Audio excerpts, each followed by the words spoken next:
Assalamualaikum warahmatullahi wabarakatuh. Perkenalkan kami dari kelompok 8. Saya Maya Oleh Putri, NIM 2111024019.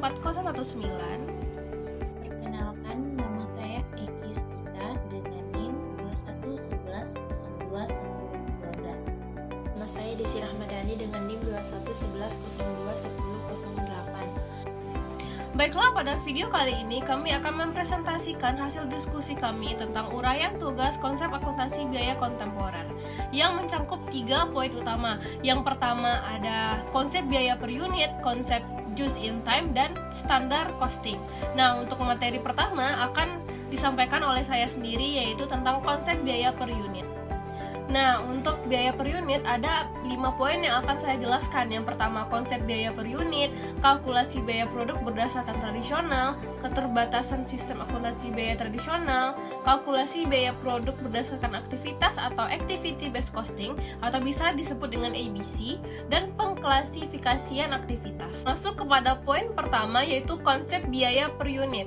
Secara konsep biaya per unit adalah total biaya yang berhubungan dengan unit yang diproduksi dibagi dengan jumlah unit yang diproduksi.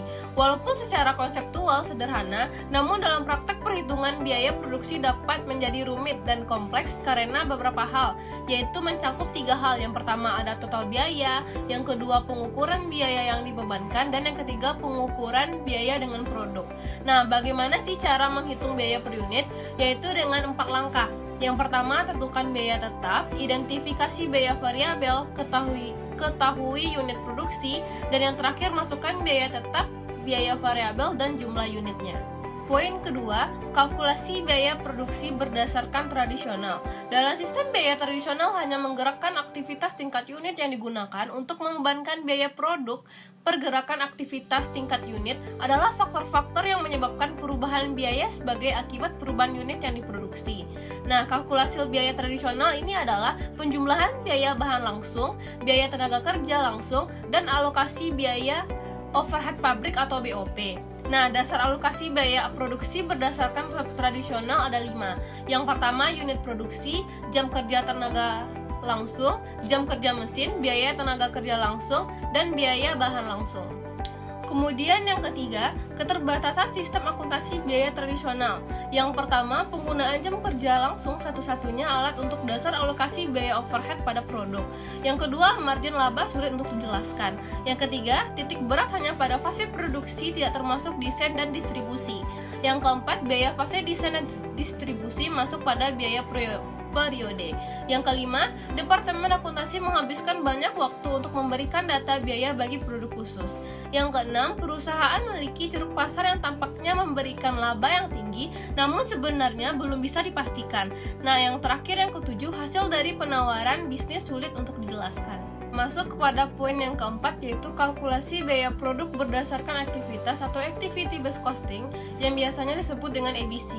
Activity based costing adalah suatu pendekatan terhadap sistem akuntansi yang memfokuskan pada aktivitas yang dilakukan untuk memproduksi produk, di mana aktivitas tersebut merupakan titik akumulasi biaya yang mendasar.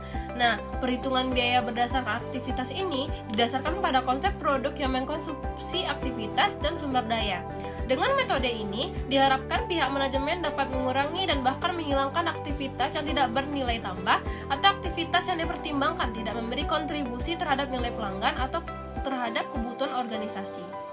Di dalam activity based costing ada 5 komponen dasar. Yang pertama yaitu resource atau sumber daya, yang kedua resource drivers atau penggerak sumber daya, yang ketiga activity atau aktivitas, yang keempat activities driver atau penggerak biaya kegiatan, yang kelima cost object atau objek biaya. Lanjut ke poin terakhir, yaitu pengklasifikasian aktivitas. Terdapat 4 klasifikasi. Yang pertama ada unit level activities atau tingkat unit, yaitu berupa aktivitas atau kegiatan yang dilakukan sekali untuk setiap unit, sehingga produk yang berhubungan dengan aktivitas yang dibebankan berdasarkan jumlah unit yang diproduksi. Yang kedua, batch level activity atau tingkat batch, yaitu berupa aktivitas atau kegiatan yang dilakukan untuk mendukung produksi jumlah order tertentu. Yang ketiga, product sustaining activities atau tingkat produksi, berupa aktivitas atau kegiatan yang dilakukan untuk mempertahankan eksistensi suatu produk, pemeliharaan produk, pengembangan produk, dan inovasi produk. Yang terakhir ada facility sustaining activities atau tingkat fasilitas, yaitu berupa aktivitas atau kegiatan yang dilakukan untuk mempertahankan eksistensi perusahaan seperti pemasaran dan Baiklah, di sini saya akan menjelaskan mengenai konsep dasar just in time. Konsep just in time adalah sistem manajemen fabrikasi modern yang dikembangkan oleh perusahaan-perusahaan terbaik yang ada di Jepang. Sejak awal tahun 1970-an, JIT pertama kali dikembangkan dan disempurnakan di pabrik Toyota Manufacturing oleh Taiichi Ohno. Oleh karena itu, Taiichi Ohno sering disebut sebagai Bapak JIT. Konsep JIT berprinsip hanya memproduksi jenis-jenis barang yang diminta atau watt, sejumlah yang diperlukan atau format, dan pada saat yang dibutuhkan atau watt oleh konsumen. Konsep dasar just in time. Ada 4 konsep dasar just in time. Yang pertama yaitu produksi just in time atau JIT adalah memproduksi apa yang dibutuhkan hanya pada saat dibutuhkan dan dalam jumlah yang diperlukan. Yang kedua itu autonomasi, merupakan suatu unit pengendalian cacat secara otomatis yang tidak memungkinkan unit cacat mengalir ke proses berikutnya. Yang ketiga itu tenaga kerja fleksibel, maksudnya adalah mengubah-ubah jumlah pekerja sesuai dengan fluktuasi permintaan. Yang keempat itu berpikir kreatif dan menampung saran-saran karyawan. Sasaran dari persediaan just in time adalah meminimalkan persediaan bahan baku, barang dalam proses, dan persediaan barang jadi, bahkan jika memungkinkan persediaannya 0 atau zero inventory. Perbedaan sistem just in time dan sistem tradisional. Just in time memiliki sistem tarikan, sedangkan sistem tradisional memiliki sistem dorongan. Just in time memiliki persediaan tidak signifikan, sedangkan sistem tradisional memiliki persediaan signifikan. Just in time memiliki basis pemasok sedikit, sedangkan sistem tradisional memiliki basis pemasok yang banyak. Just in time memiliki kontrak jangka panjang dengan pemasok, sedangkan sistem tradisional memiliki kontrak jangka pendek dengan pemasok. Just in time memiliki pemanufakturan berstruktur seluler, sedangkan sistem tradisional pemanufakturan berstruktur departemen. Di just in time, karyawan berkeahlian ganda, sedangkan di sistem tradisional, karyawan terspesialisasi. Di just in time, memiliki jasa terdesentralisasi, sedangkan di sistem tradisional, jasa tersentralisasi. Di sistem just in time, keterlibatan karyawan tinggi, sedangkan di sistem tradisional, keterlibatan karyawan rendah. Di sistem just in time, gaya manajemen sebagai penyedia fasilitas, sedangkan di sistem tradisional, gaya manajemen sebagai pemberi pemerintah. Di just in time, memiliki total quality control, sedangkan di sistem tradisional memiliki acceptable quality level. Selanjutnya, konsep backflash costing. Backflash costing atau backflashing adalah suatu cara untuk mengumpulkan biaya produksi dengan proses produksinya yang sangat cepat. Metode ini paling sederhana dibandingkan metode pengumpulan biaya daripada metode harga pokok pesanan, metode harga pokok hibrid, dan metode harga pokok proses, karena pencatatannya tidak mengikuti proses produksi. Ayat jurnal hanya dibuat pada saat pembelian bahan baku dan penjualan produk jadi, serta tidak ada ayat jurnal untuk pencatatan pemakaian bahan baku dan produk jadi, sehingga hal tersebut menghemat banyak waktu pemrosesan transaksi. Ada beberapa karakteristik backflash costing. Yang pertama yaitu akun persediaan tidak disesuaikan selama periode akuntansi. Yang kedua yaitu tidak ada catatan yang detail tentang unit barang dalam proses. Yang ketiga, tidak ada persidangan produk jadi karena produk jadi langsung terjual. Yang keempat, dapat dipakai pada perusahaan yang telah menggunakan sistem just in time. Yang kelima, perkiraan material dan work in process dikombinasikan ke dalam satu perkiraan yaitu raw and in process. Yang keenam, perkiraan persediaan tidak disesuaikan dalam periode akuntansi, tapi saldonya disesuaikan melalui ayat jurnal yang dibuat pada akhir periode akuntansi. Yang ketujuh, beberapa atau seluruh biaya produksi ditentukan setelah proses selesai. Yang kedelapan, biaya konversi dibebankan dengan menggunakan perkiraan harga pokok penjualan. Yang kesembilan, estimasi biaya material dan konversi, serta raw material yang belum diproses dilakukan pada akhir periode. Selanjutnya, hubungan just in time dan backflash costing. Metode harga pokok backflash diterapkan di perusahaan yang telah menerapkan konsep just in time untuk persediaannya dan proses produksi yang sangat singkat. Karena proses produksinya singkat, maka work in process-nya kecil sehingga bisa dihitung melalui observasi pada akhir periode. Tujuan perhitungan biaya backflash adalah untuk mengurangi jumlah kejadian yang diukur dan dicatat dalam sistem akuntansi, sehingga ini dapat diterapkan pada perusahaan dengan sistem just in time, di mana seperti telah dijelaskan sebelumnya, bahwa sistem just in time dirancang untuk mendapatkan kualitas, menekan biaya, dan mencapai waktu penyerahan seefisien mungkin dengan menghapus seluruh jenis pemborosan yang terdapat dalam proses produksi, sehingga perusahaan mampu menyerahkan produknya, baik barang maupun jasa, sesuai dengan kehendak konsumen dengan tepat waktu. Analogi dasar dari akuntansi keuangan. Pencatatan persediaan dengan metode perpetual dan metode periodik. Metode perpetual, akun persediaan barang dagangan didebit untuk setiap persediaan pembelian barang dan dikredit untuk biaya dari setiap penjualan barang. Tujuannya yaitu untuk mencatat setiap peningkatan atau penurunan dalam biaya barang dagang yang ada dalam persediaan. Yang kedua yaitu saldo persediaan dan cost of goods sold dapat diketahui setiap saat dari catatan keuangan kita.